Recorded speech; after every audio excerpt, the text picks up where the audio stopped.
Quero convidar a igreja para lermos juntos esse texto. Isaías 61, do verso 1 ao verso 3, leitura em uníssono. Leiamos.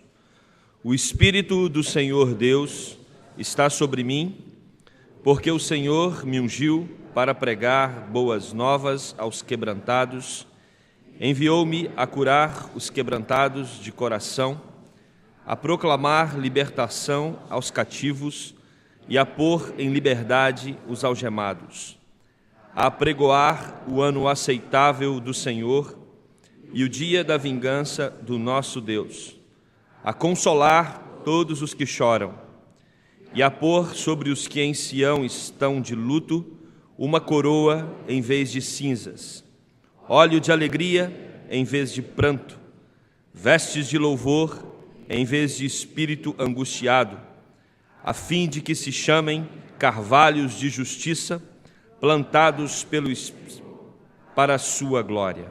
Amém. Oremos. Querido Deus, nós te agradecemos pela tua palavra e obrigado porque a temos em nossa língua, podemos meditar nela todos os dias e neste ajuntamento estudá-la, Senhor, para que ela continue norteando as nossas vidas, direcionando os nossos passos. Para isso precisamos do teu Santo Espírito atuando em nossos corações, aplicando a Deus, para que sejamos quebrantados e para que possamos moldar a nossa jornada de acordo com os teus princípios. Oramos no nome de Jesus. Amém. Irmãos, eu comecei a preparar esse sermão no começo da semana e no meio da semana eu lembrei que o reverendo Josué tinha uma música desse texto de Isaías e eu pensei, que bom será se ele cantar essa música. Aí na liturgia hoje pela manhã, as músicas já estavam todas escolhidas, e aí o reverendo Leonardo perguntou a música do pós-lúdio, ele entrou com essa música de Isaías 61. Então, é uma continuação do que foi falado hoje pela manhã, de maneira cantada. Agora nós vamos estudar esse belíssimo texto. Um texto que fala a respeito do verdadeiro evangelho. Vivemos numa geração saturada por falsidade. E quando eu falo de falsidade, eu digo de produtos falsos mesmo. Nós temos um mercado negro aí paralelo que inflama as marcas, grandes marcas, e colocando para serem vendidos produtos que parecem verdadeiros, mas não são. Eu tenho uma teoria para mim de que produto falso é só para gente muito rica. Porque se você não tem muito dinheiro, não adianta usar o produto falso, que ninguém vai acreditar que ele é verdadeiro. Não é verdade? Se tem uma bolsa que custa 20 mil reais, você consegue comprar essa bolsa falsa por 500 reais em 10 vezes, 10 de 50. E você coloca, e todo mundo sabe que você não recebe o suficiente para ter uma bolsa de 20 mil reais. O que vão pensar? É falsa. Agora o rico não, ele pode comprar de 500 que todo mundo vai achar que foi de 20 mil.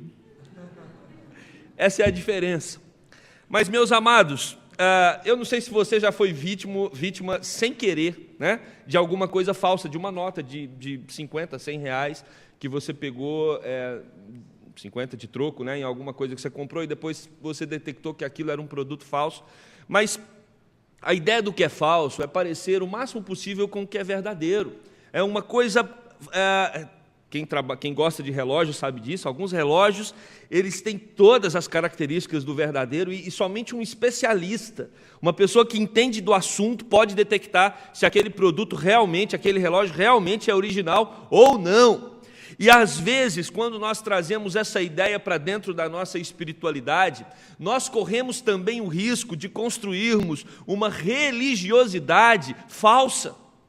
Corremos o risco de construirmos uma relação com Deus distorcida, fragmentada.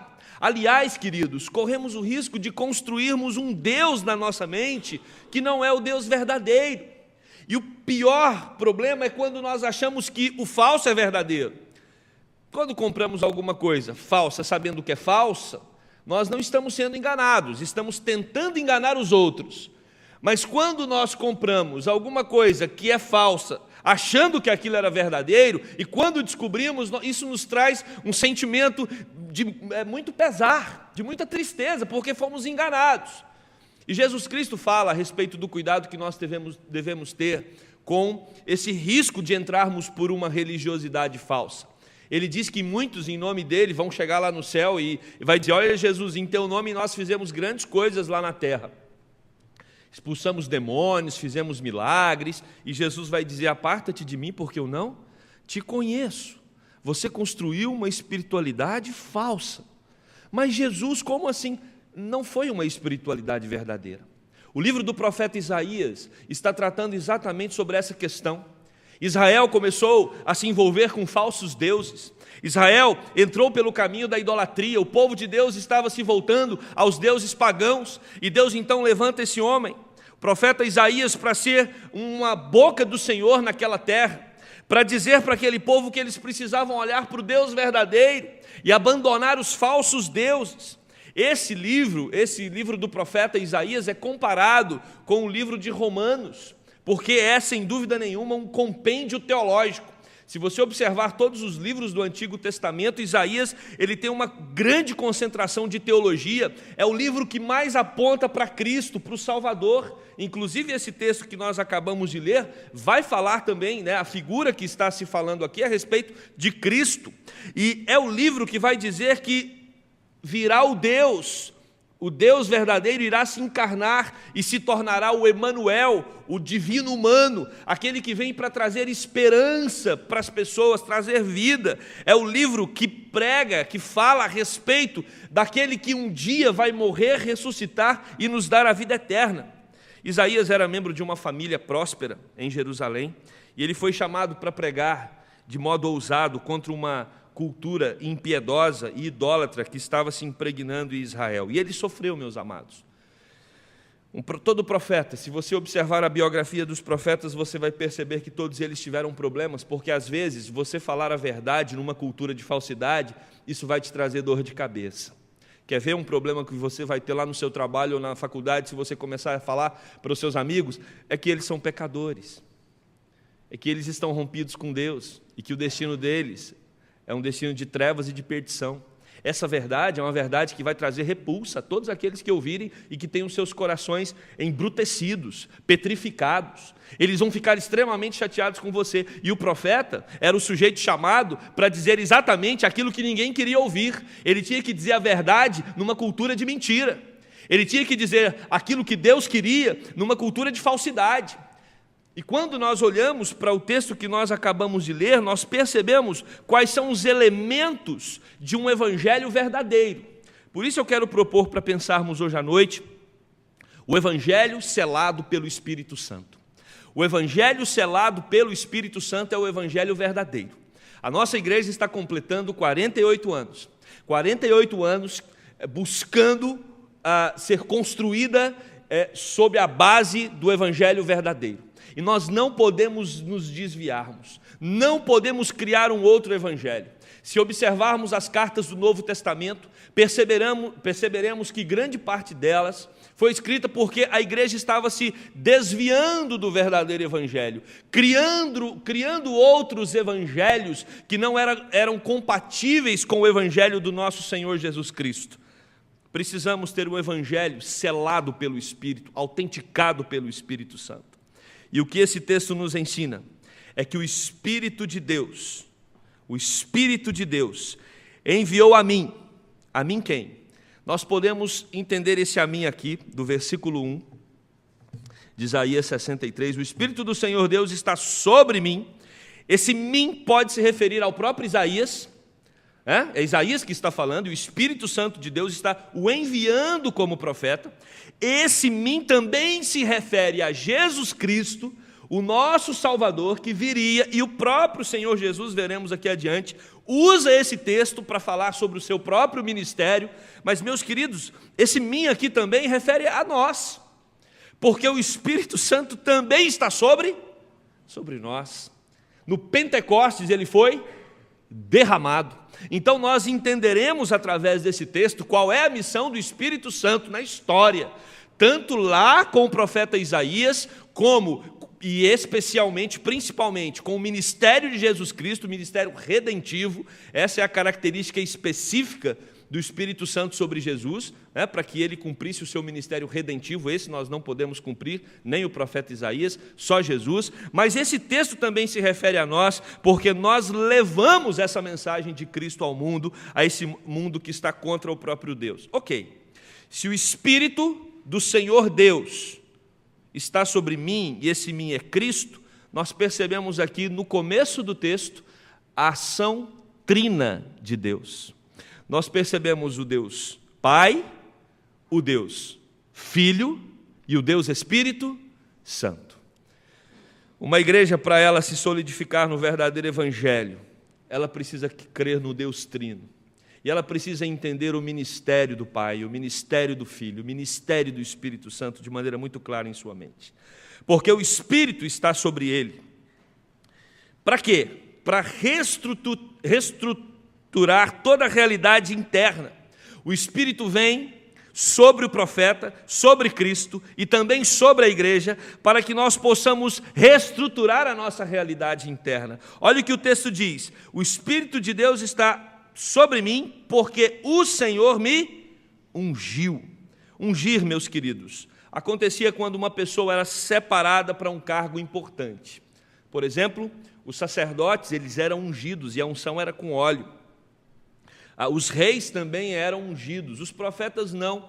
Não era comum os profetas serem ungidos. Eliseu, talvez seja uma das poucas exceções do Antigo Testamento, era o cargo, o ofício de sacerdote e de rei. Em Jesus Cristo, esses três ofícios se cumprem. Jesus era tanto sacerdote, como rei, como profeta. Por isso que Isaías está dizendo que ele, o profeta Isaías, foi ungido, mas ele está apontando principalmente e também para Cristo, que foi ungido para cumprir uma missão. Ele foi separado para cumprir um ofício, assim como nós também fomos separados. O apóstolo Pedro vai dizer no capítulo 2, versículo 9, que nós fomos separados, escolhidos para um propósito: proclamarmos as boas novas do nosso Deus. Os homens podem ungir com óleo, mas somente Deus pode ungir com seu Espírito. A grande transformação, ela não acontece quando nós nos submetemos aos ritos da igreja. As grandes transformações não acontecem apenas quando nós cumprimos a nossa liturgia espiritual, marcada por atividades, marcada por encontros, marcada por celebrações, mas sim quando acontece uma transformação interior.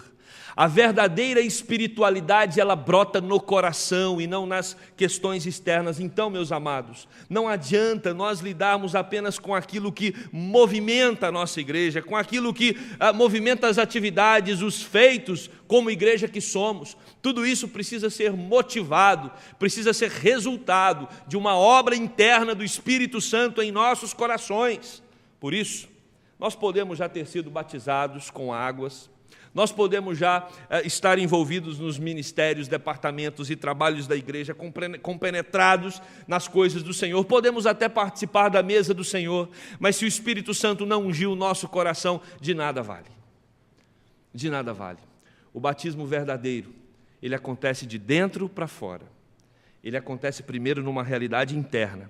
Por isso que o profeta está dizendo que o Espírito Santo de Deus o ungiu, o separou, o vocacionou e o enviou.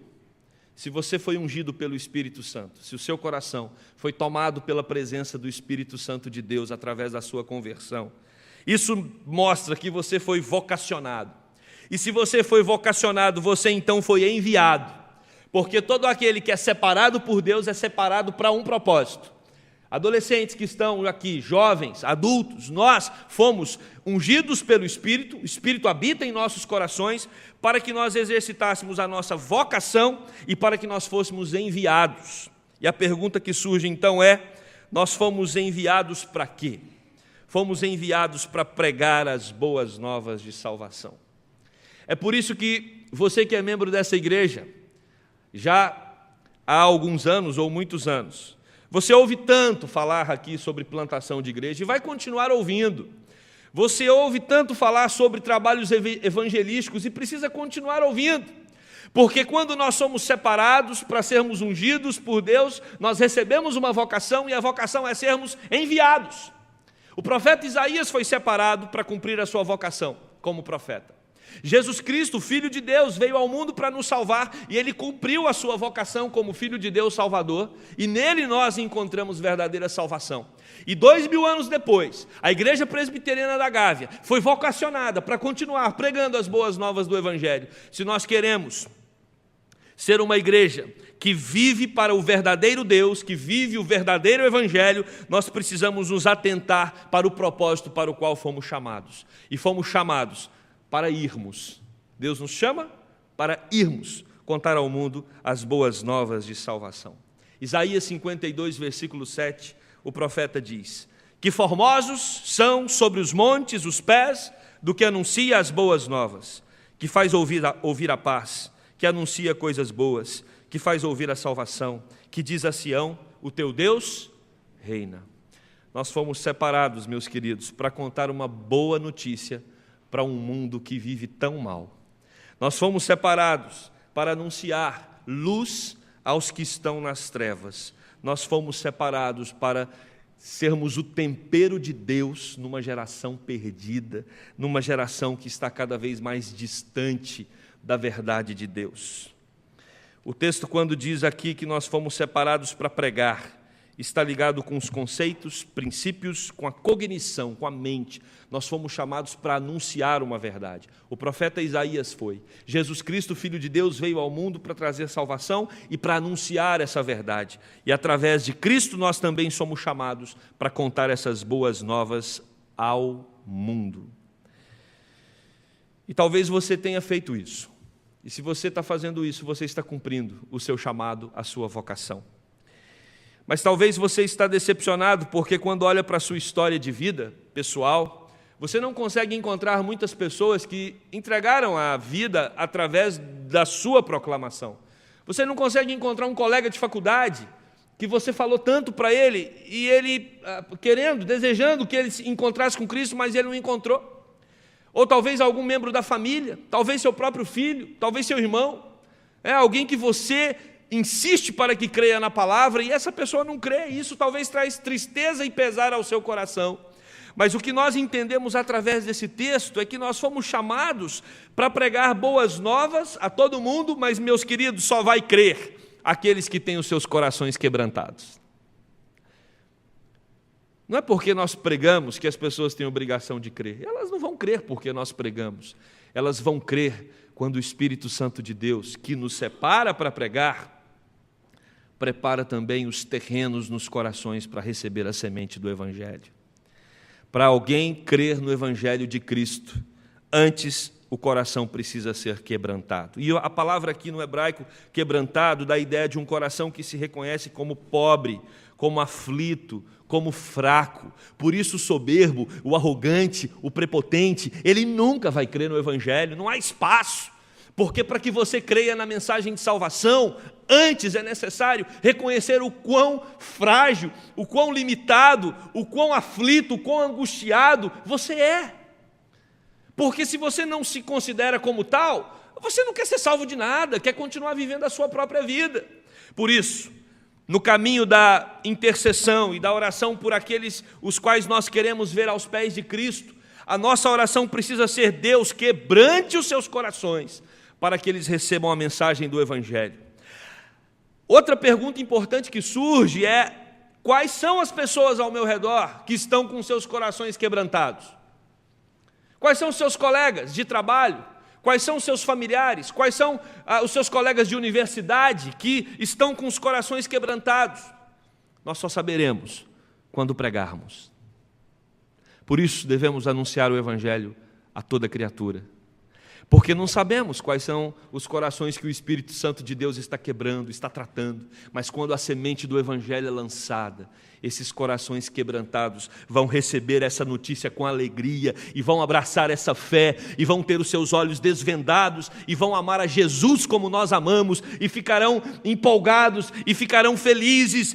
O texto vai descrever um quadro de extrema alegria porque eles encontraram com a mensagem de esperança. Por isso, Igreja Presbiteriana da Gávea, precisamos ir para os 49, para os 50, para os 100 anos, se assim Deus quiser, de acordo com a oração do Joãozinho hoje de manhã, 480 anos de Igreja Presbiteriana da Gávea, focados no propósito para o qual Deus nos separou, que é anunciar a mensagem do Evangelho aos corações quebrantados. Quantas pessoas já não foram atingidas pelo Evangelho através de cristãos que congregam nessa igreja?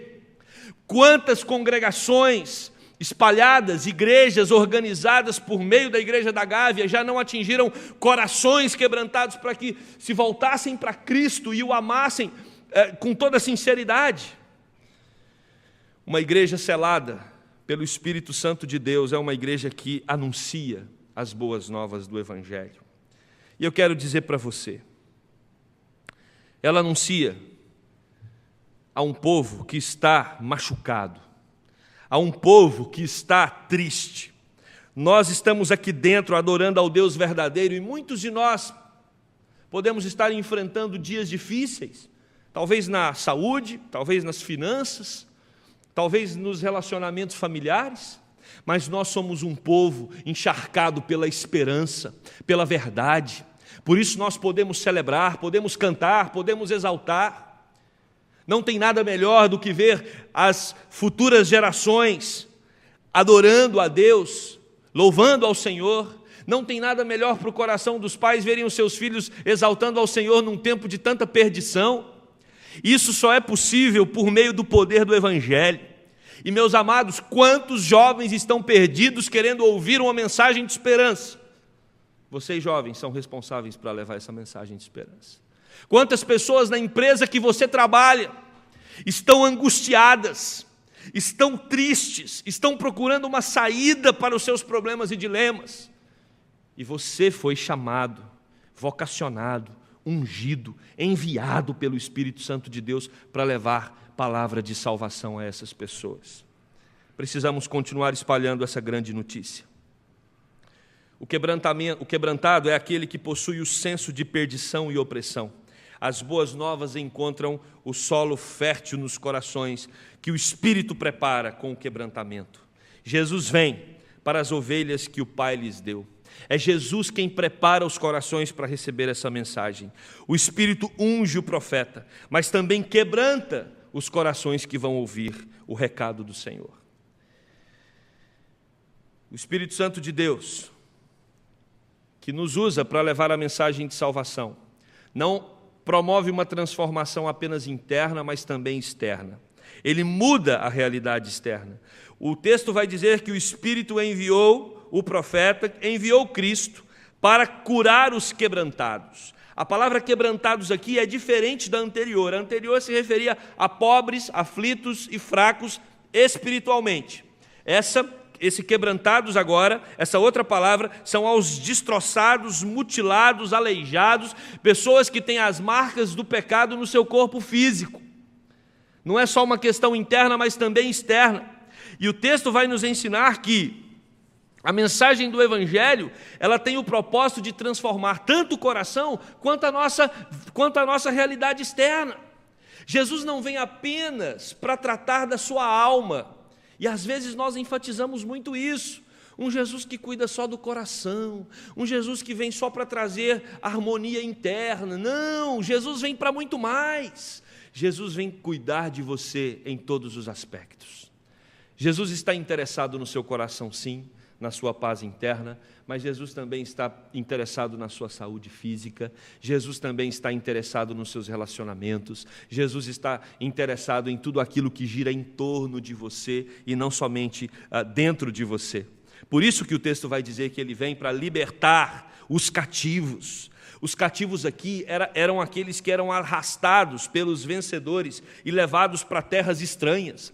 Quando outros povos tomavam Israel e levavam o povo judeu cativo, preso, aprisionado, o texto vem dizer que Jesus vem para libertar os cativos. A mensagem do Evangelho é uma mensagem de libertação. O texto diz que a mensagem do profeta Isaías é uma mensagem de libertação, e nós proclamamos essa mesma mensagem de libertação. Libertação dos algemados, que estão presos em seus pecados. E aí, o profeta vai dizer que ele foi separado para anunciar o ano aceitável do Senhor. Que ano aceitável é esse?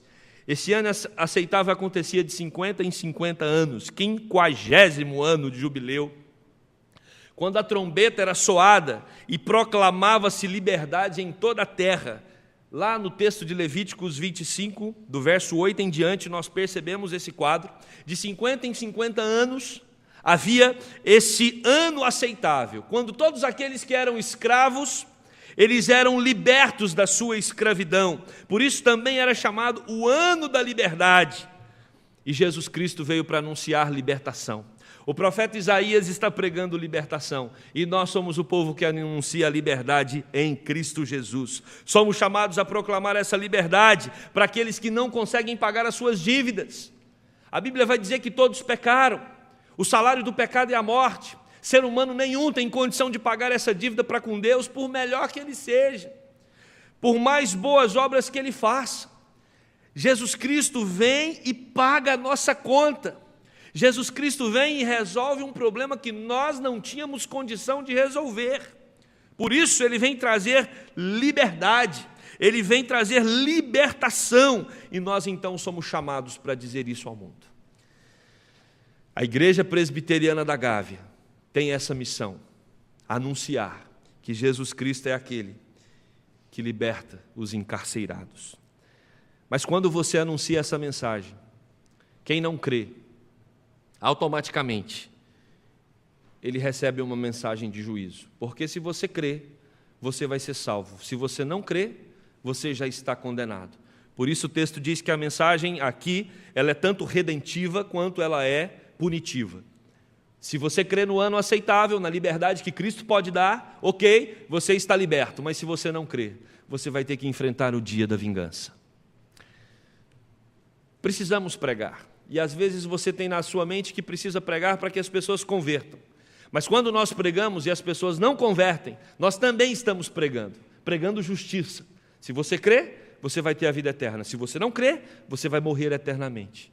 E Jesus Cristo vai cobrar dessas pessoas um dia. Olha, eu enviei jovens, enviei adultos, enviei crianças para falar do meu amor para você. Você não ouviu. Enviei fulano de tal, lá no seu trabalho, tal dia, tal hora, que você estava chorando num canto, ele chegou e disse que eu era a esperança para você, e você não creu, por isso você vai ser condenado, porque você não creu.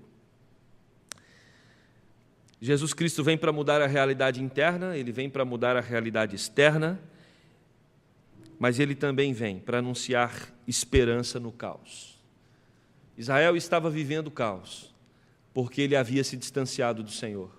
E o profeta Isaías é separado para anunciar esperança no caos. Quando Jesus vem ao mundo, o que ele encontra é uma sociedade no caos. Ele encontra um povo que tem muita dificuldade de amá-lo com verdade e com sinceridade.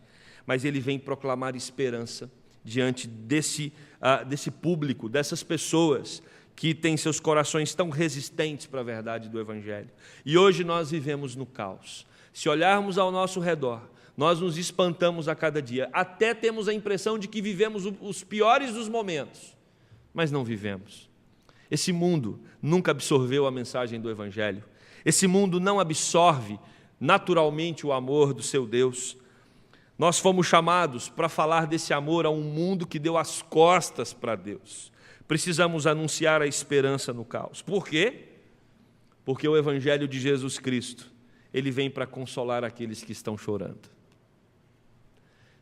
Tem momentos que na nossa vida não conseguimos encontrar soluções, não conseguimos encontrar respostas. Quantos porquês você não tem arquivado aí no seu coração, no seu HD?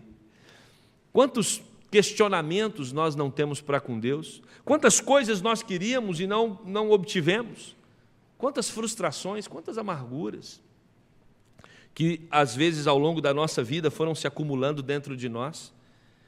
Mas um dia, quando nós encontramos com Jesus, e Ele se tornou o supremo pastor das nossas almas, Ele nos aqueceu, Ele nos colocou no seu colo, Ele nos fez carinho, e Ele disse: filho meu, fica tranquilo, eu cuido de você.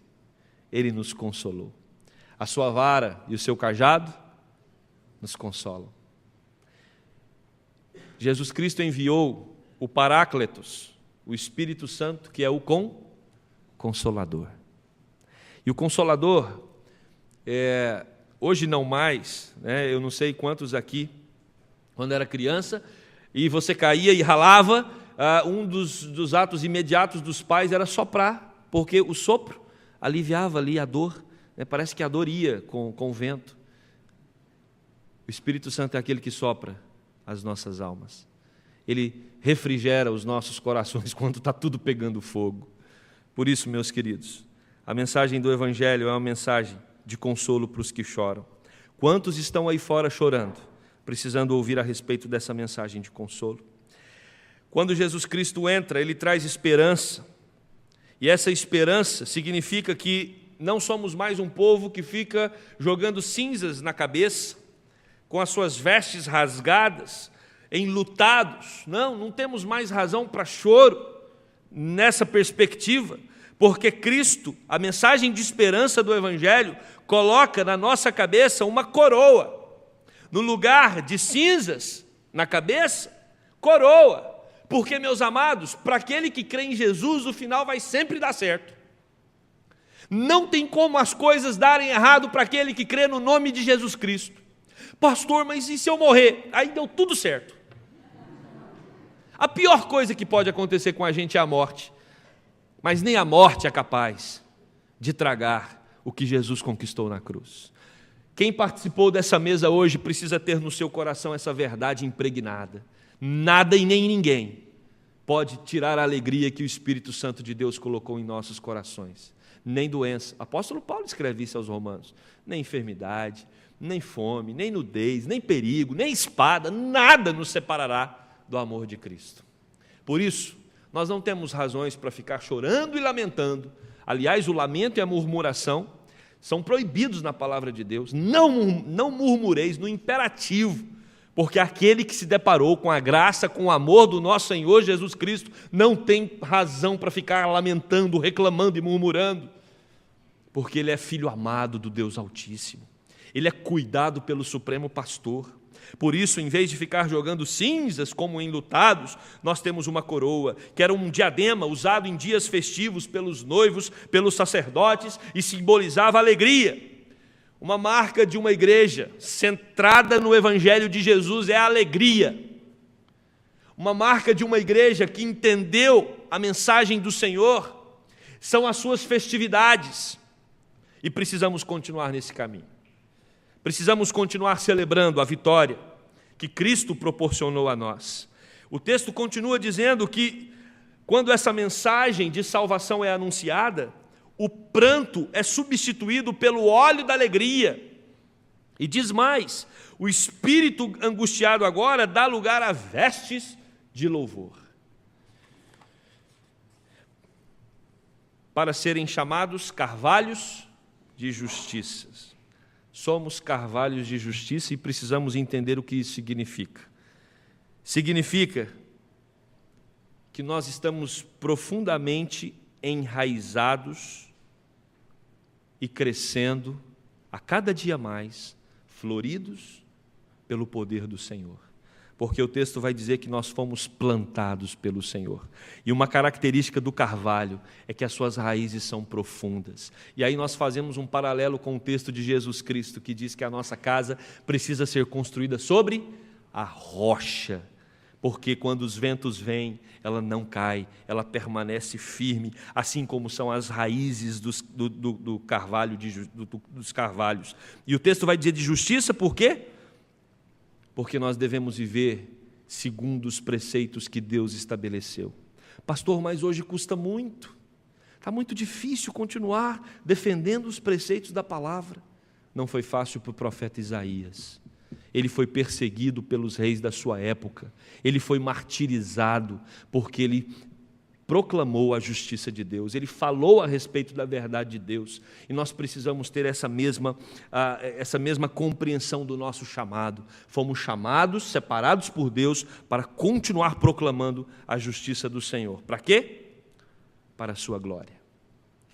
A Igreja Presbiteriana da Gávea deve crescer com justiça para a glória do Senhor. Há 48 anos essa igreja vive buscando a glória do Senhor. E precisamos continuar nessa linha. Uma igreja que o dono dela chama Jesus Cristo. Uma igreja onde cada membro precisa ter o seu coração prostrado diante desse Deus, buscando uma vida segundo o Espírito Santo de Deus, para que o Evangelho verdadeiro seja manifestado no nosso meio e o mundo veja que nós cremos no Jesus verdadeiro, no Jesus que morreu por nós e no Jesus que nos dá a vida eterna. Quero concluir convidando você para se atentar. Essa igreja só vai viver um evangelho verdadeiro quando cada membro se dispor a isso. Avalie o quanto a sua vida com Cristo está de acordo com a palavra. Avalie o quanto você tem buscado a justiça de Deus. Avalie o quanto você tem noção do seu chamado, da sua separação. Você foi separado para ser um instrumento de Deus onde você vive. O Espírito Santo produz em nós um evangelho que transforma tanto interna como externamente a nossa realidade.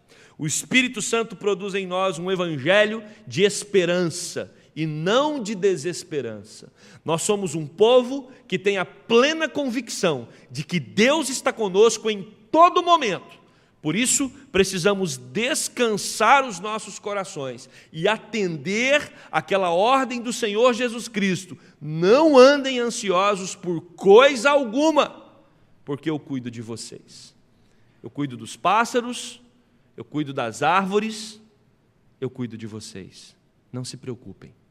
Temos um Deus que cuida de nós. Cabe apenas à igreja descansar nesse Deus, porque o nosso Deus é o Deus verdadeiro. O nosso Deus não é um Deus falso, mas é o Deus que veio e se manifestou em seu Filho para te dar esperança e para transformar a sua realidade interna e externa. Se apegue a esse Deus, ame esse Deus de todo o seu coração e viva esse evangelho verdadeiro que foi nos dado por meio de Jesus para transformar toda a nossa realidade. Que Deus nos abençoe. Vamos orar.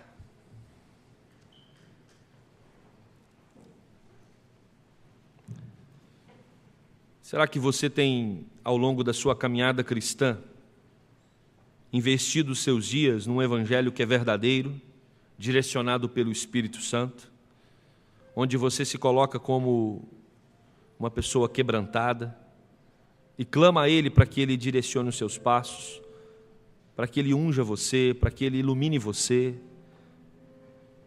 para que Ele norteie a sua caminhada? Ou você tem construído um evangelho de acordo com seus próprios interesses, para atender a sua própria vontade? Um evangelho que precisa encaixar na sua própria razão? Muito cuidado. Às vezes o falso é muito parecido com o verdadeiro. Mas somente o verdadeiro é selado pelo Espírito Santo de Deus.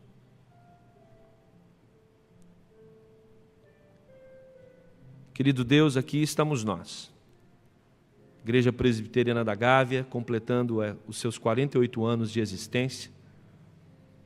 48 anos, Deus, crescendo, entendendo o seu chamado, a sua missão e procurando, com todo o esforço, viver o evangelho verdadeiro.